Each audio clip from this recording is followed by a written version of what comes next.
Welcome to America's Heroes Group. And welcome back to America's Heroes Group. And we have a familiar voice, as you hear her often. She's our partner of the Veteran Legislative Voice. June is LGBTQ plus Pride Month. And today is Saturday, June 25th, 2022. Our host is Kelley. I'm Sean Claiborne, the co-host, Army National Guard veteran. Our executive producer is Glenda Smith, and our digital media producer is Ivan Ortega of Scouts Honor Productions. And we have our partner, Stephanie Kalota. She's a U.S. Army Reserve Sergeant First Class veteran and founder and creator of the Veterans Legislative Voice. And before we get into our conversation, make sure you go to Facebook Live and look at our show. Also, like and subscribe on our YouTube channel. We have our YouTube channel going, and we have a lot of people that have been subscribing. Thank you for all your subscriptions. 5,000 subscribers I think we're on right now.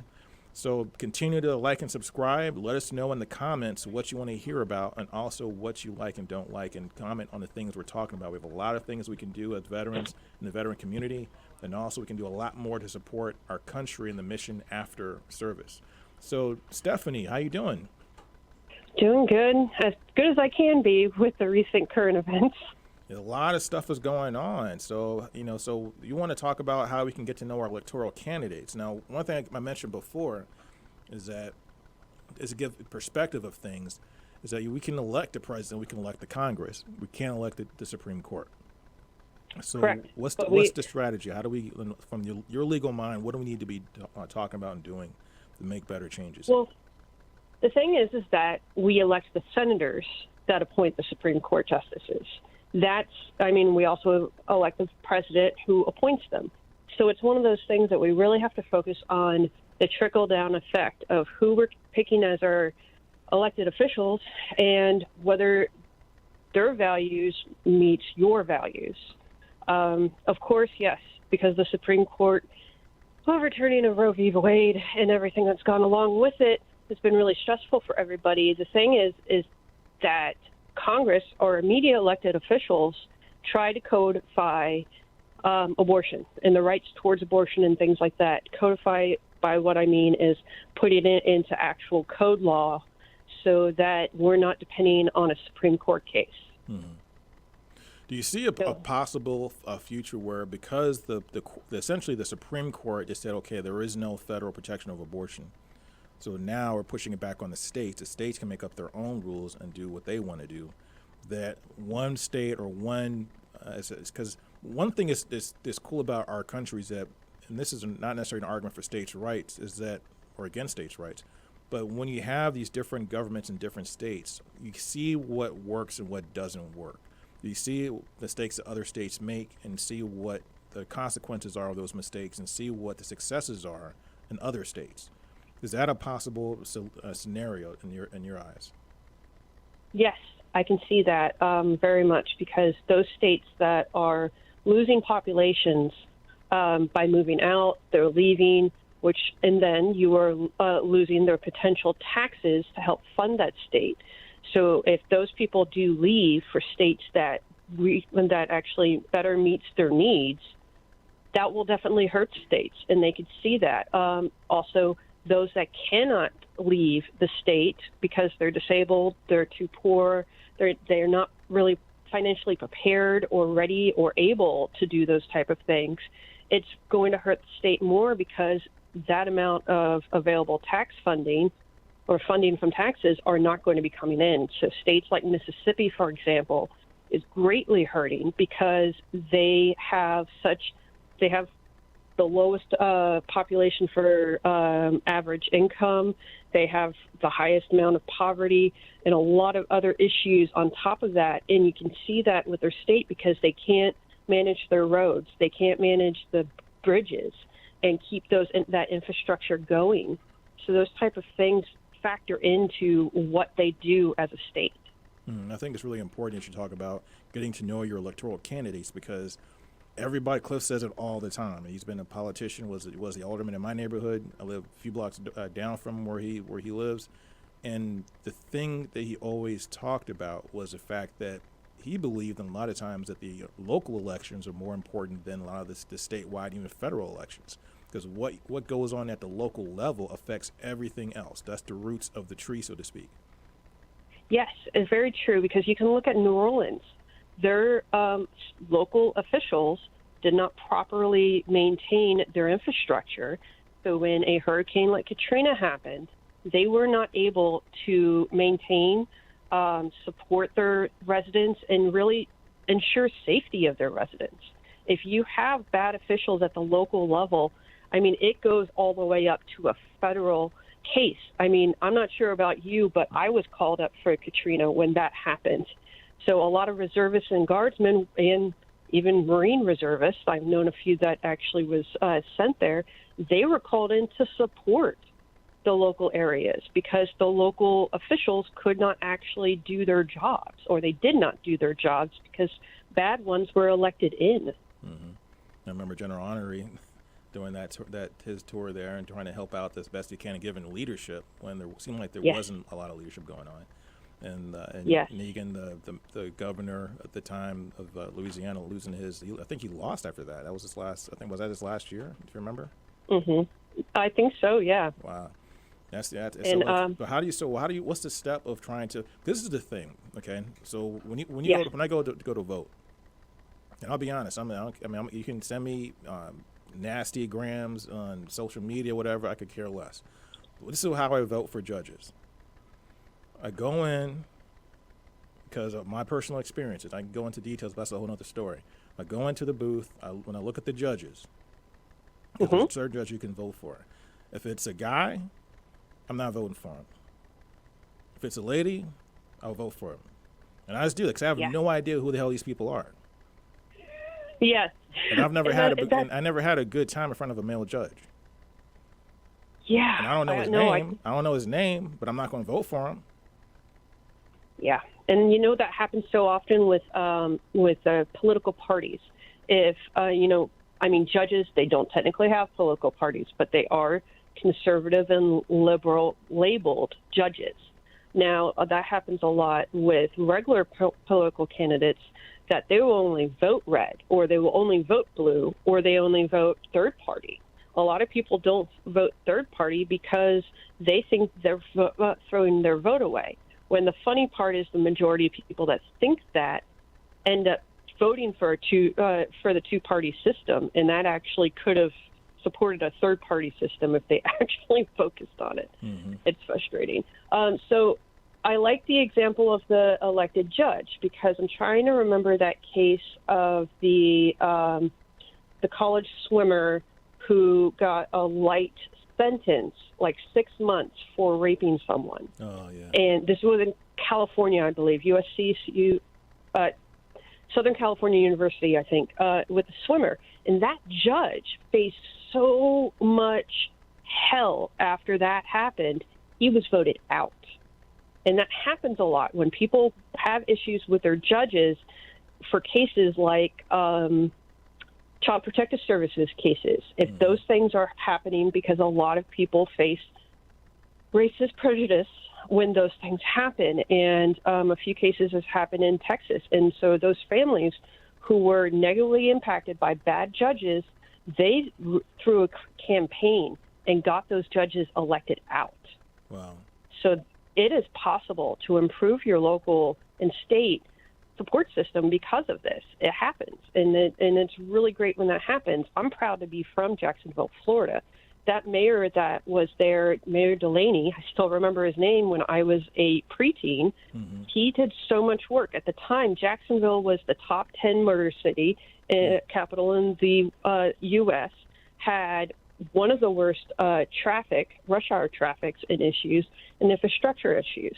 He put together a huge, comprehensive plan to correct everything, and it was contested by a lot of conservatives because of the amount of funding it would require.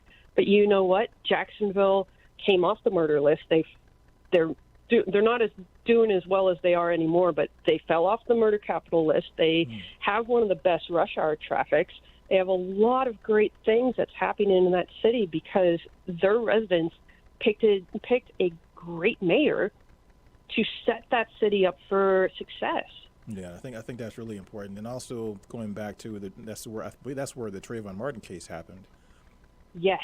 And then also it happened in Central Florida. Okay. And then there was another case. What got me so steamed and so hot about that, and I have to talk about it because it steamed me up so much, is because in that same, I'm not sure if it was in the same jurisdiction, but there was another case where a woman who went to jail for firing a warning shot from a person she'd filed a restraining order against. Who would come to her house to do her harm, maybe even kill her, put the woman in the hospital, I guess, multiple times, from what I understand about the case. She went to jail for firing a warning shot in her own home with a guy in her house who wasn't even supposed to be there, broke into her house. Yes. And then not Laquan McDonald, that's here in Chicago. Trayvon Martin is killed by a rent-a-cop, and the rent-a-cop gets off. But he's trying to defend himself. He was a neighborhood watch guy. He wasn't even a rent-a-cop. Wow. He was a volunteer. Yeah. So, okay. So let's go into the details on the information on this. So a great website to start with to find out about elections in your local area is www.vote411.org. Another one is ballotpedia.org. So it's BALLOTPEDIA.org. I really like Ballotpedia because it's very user-friendly. It provides the most information in like a one-stop shop, which I'm all about. I always say that term, one-stop shop. And so it gives you all the information of what to expect on the ballot when you walk into the polling booth. So often when you walk into the booth, you're only thinking about who I'm going to vote for my senator or the president. But there's so many things that are on there that people don't realize that's also on the ballot. A big one that happened in Florida was the legalization of medical marijuana. And that happened in a lot of states, is that people finally got researched and understanding the reasons why they need the medical marijuana and why it would actually help their community, and also recreational marijuana, because that you can tax it and you get a lot of funding for that. So a lot of people start researching in what they're voting for, and it can help out so much on things. And also, I think paying attention to things outside of maybe your comfort zone, if you want to say that, or outside your purview, because a lot of people had a lot of stigma against people that were using marijuana. It was a lot of stigma against it for many, many, many years. And the people that were for marijuana trying to change the legislation, a lot of them look like hippies, and the media presentation or the mindset of most people were like, oh, these guys are just they just want to get high and take up all the tax dollars and stuff. We're not going for that. But the reality was, though, there were so many people, like veterans particularly, who were suffering from pain, who were suffering from mental illnesses, suffering from PTSD, suffering from all kinds of things, chronic pain, fibromyalgia, all kinds of stuff, that were getting benefits from medical marijuana and couldn't get it because it was considered an illegal substance. And they also can't get it. They're not going to get it from the VA because the VA is a government agency. They're not going to prescribe anything that the federal government doesn't allow. Yep. And that's been a big ticket item for a lot of people. Another thing that is really great about veterans have been getting into the recreational marijuana business, even because they understand security. They understand running businesses, basically running shops. They understand many different things. And so getting them into just another great job industry that could set more veterans up for success is so important. And I mean, I can't believe how much tax money Washington State and Colorado pulled in once they legalized recreational marijuana. I used to live in Washington State. So many things improved in the communities because they were able to use more tax dollars to support their people. It was just so amazing on that. And it also helped with tourism as well for that portion.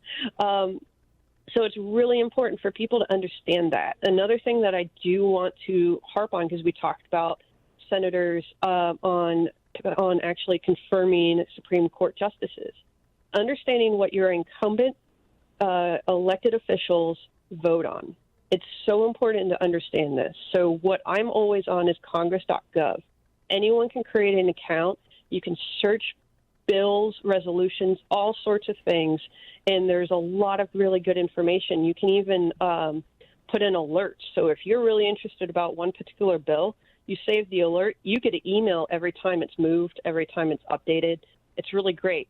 And there's a few things that I really want to harp on that is a lot of people don't realize. So conservatives often say that they are supporters of veterans and military.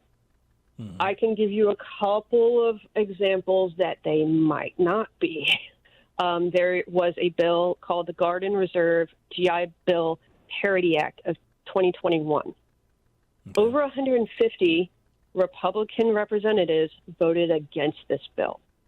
This bill would, which it passed the House, it has not gone to vote to the Senate, would increase the benefits for reserve and guard people for retention because they'll qualify for Montgomery GI Bill benefits, which it will take a long time for them to earn, but they'll earn it along the way. But since we're not fighting two wars now, less people are going to be eligible for this type of Montgomery GI Bill. And it's Chapter 33 post 9/11 is what I'm talking about. For reservists and guardsmen, they earn this GI Bill for the amount of time they're deployed or have activated status. Okay. That's the current law. The bill that I'm talking about would start counting the ones for training. So reservists and guardsmen typically train 2 to 3 weeks a year, just straight through. They also may have average 1 or 2 week phase training schools. Mm-hmm. It will take them 12 years to qualify for the 100% status. Wow. So many people that were against this bill thought that it's going to cost so much money. Well, the thing is that it's not, because the money that you were spending for those that were earning it on the two wars that we had, we're no longer going to be having that. So having that now go forth people with training would also help benefit more people, but then it will equal out in the long run because this increases the benefit for those reservists and guardsmen that is retaining through. Retention in these two components are so terrible and so low, it's unbelievable, especially at this day and age. So trying to give some added benefit to retain those people we've already trained that have the experience to keep them in the reserve and guard, it's just one more thing to help benefit them. Right. I think benefits is really critical for veterans and keeping people engaged. When I got out of the military, one of the things that I looked at to do, the benefits that I get, I really can't use most of them because I wasn't really deployed anywhere. So yeah. I mean, so when you go to training, you're gone. Maybe I was gone 6 months or whatever, or just shy of 6 months, or 14 weeks or whatever it might be, or 9 weeks or whatever it might be. That's not long enough to have 6 months in active duty.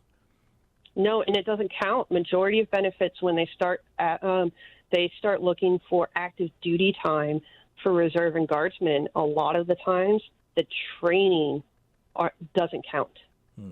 So basic and AIT for some benefits does not count towards these benefits, and it's so frustrating. Another bill I do want to bring up is the Consumer Fuel Price Gouging Prevention Act. So right now, a lot of people have been hating on President Biden because he's not doing anything about the high gas prices. It's crazy. It's going on. A lot of us expected this when the pandemic started, and now it's finally taking effect. Well, the problem is that President Biden really doesn't have a lot of control on this. Right. And if people research this, and they can understand he doesn't. Well, the House passed the Consumer Fuel Price Gouging Prevention Act to try to give him more power, or you can give Congress more power to help even out this problem that we're having. Yeah. Very many conservatives voted against it, but they're still hating on President Biden and other officials, saying that they're causing the increase of the fuel. They're not. Right. So it's very frustrating. So when people hear this and they start thinking about elected candidates, they need to start double checking what people are saying. So much misinformation and fake news is out there that it confuses a lot of people. And that's the reason. That's one of the reasons why we have the January 6th hearings, is because there was fake news and misinformation out there, and no one was really knowing the truth. And that's what's scary to me, is because there's so much. Well, there's two things about that. So, for example, mean, a person who studied economics for most of my life, I'm never going to be in favor typically of like price controls. That usually leads to bad things down the road. Price controls always leads to either shortages or things like that. However, when the average person doesn't have a Northwestern degree, didn't study economics at Northwestern, didn't have a mother that was a master's degree at University of Maryland in economics, so they don't know a lot of these complicated issues. And then when you look on YouTube, there's so many conspiracy theory things that are on there. Like as soon as you turn on the YouTube, there's all this stuff telling you a bunch of nonsense. You know, some of them are animated, some of them have these guys are really compelling and can tell a story. And so, and some people even they're trying to tell you a history story that sounds interesting, like 17 facts you didn't know about Hitler. I mean, it's goofy stuff that you're seeing, and they're eating all this stuff up, and they're getting more and more confused and don't even realize it. Yes, and it's so scary because with those people that had actually participated in January 6th, a large number of them, disproportionately, were veterans. And so that's pretty scary for a lot of people that our veterans are being misled on information that is just clearly not true, and it can cause a lot of problems, and it can actually cause negative impact on other veterans who don't have anything to do with what happened, but because veterans were there, it's going to cause negative impacts on them. Right, the stigma that can spread, you know, especially after wars and when there's peacetime, nobody loves veterans that much. When it's wartime, everybody supports the veterans, you know, but when it's peacetime, that love kind of fades away. But then they're terrified that veterans have PTSD and they're going to go crazy and things like that. So we got to really watch ourselves on negative impacts that happen. I mean, just look at the culture of Muslims and Arabic people when 9/11 happened. Mm-hmm. So just having that example out there and everything that those people went through, and Asian people when they went through when the coronavirus was a pandemic, it's very scary when those things happen, and we have to be very cognizant of what's going on and really use a filter and Google and research things to try to make sure that it's correct information. Right, but also making sure you're looking at the right websites. And if you're not that savvy about certain things, try to find at least sites that you know are trustworthy. Rather than finding the site that tells you what you want to hear, go to the site that it gives you more of a balanced view. I don't care what the topic is. I can see pros and cons in both sides. I'm not. You can't call me a liberal. You can't call me a conservative. I really don't like labels at all. I could care less about labels. That's part of our problems. We get so tribal in our labels that we are unwilling to even consider that we might be wrong. Yes, and it's so true, and it's so scary when those things happen. When I search things and Google things, I usually take the title of the page and then put in legit, or whether it's politically leaning. There's a lot of sites that filter other sites to make sure what they're saying is true, what their lean is like, things like that can really help you out. And America's Heroes Group is always here to do that as well. So we try our best to make sure that you have the right information, and we're not afraid to talk about both sides of it. You know, we'll have conservative people on, we'll have liberal people on, we'll have independents on. I mean, with the more information you have, the better job you can do at filtering out what doesn't work. Basically, yes. I'm a very big fan of the scientific method. It means if it doesn't work, it doesn't work. Mm-hmm. I mean, I do harp on conservatives a lot, and I apologize, but you know what? I can call out a few Democrats if that makes everybody happy.